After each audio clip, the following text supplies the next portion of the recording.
The Panama Canal, a masterpiece of engineering, has shortened the trip around South America by thousands of miles in approximately 2 weeks.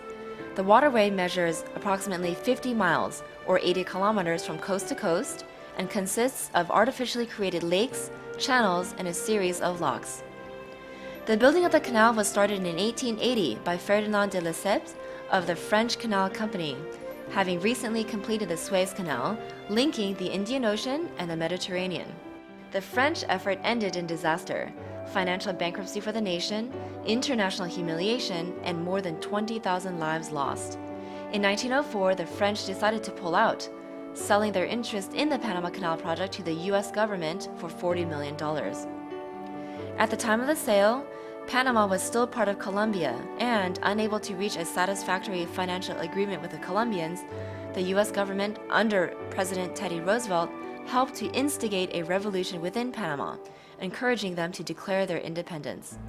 In exchange for their assistance, Panama sold to the U.S. a 10-mile-wide strip of land along the proposed canal route and the rights to continue the construction project.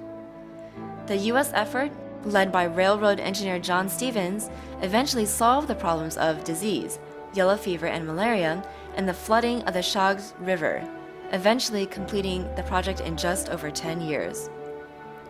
A total of 6 paired locks, 3 on each coast, are necessary to lift ships 85 feet into the canal and lower them back down to sea level at the other end. The existing locks are paired side by side, allowing simultaneous passage of ships in the same or opposite directions. On the Caribbean side are the triple Gatun locks, while on the Pacific side, the lock sets are split between the single Pedro Miguel and double Miraflores locks. The ships are guided through the 1,000-foot-long lock chambers by cables that are attached to powerful electric locomotives called mules. The mules try to keep the ships centered in the lock, often with just 2 feet to spare, while the channels are filled with water. Panamanian pilots and line handlers board the ships to oversee the entire process.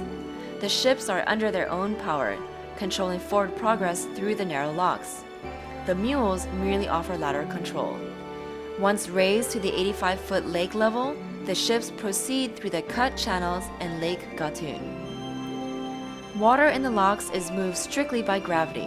No pumps are used at any stage, flowing from lake level into the locks at both ends.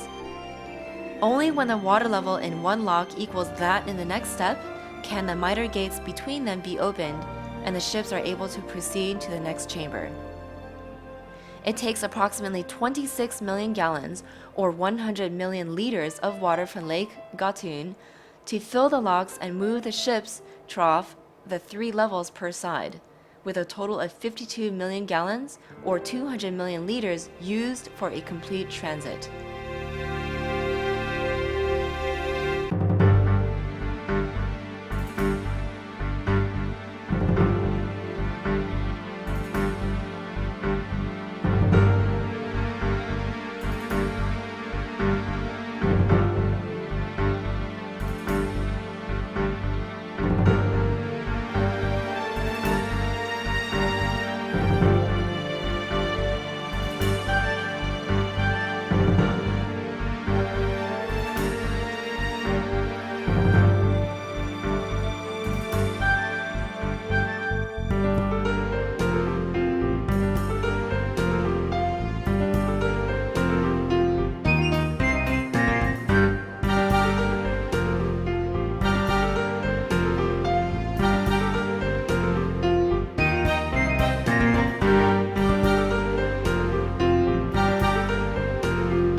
2007, the citizens of Panama voted to begin construction on a larger third lane of locks and channels in an effort to accommodate the 20 to 30% of post-Panamax ships currently unable to fit through the current facilities.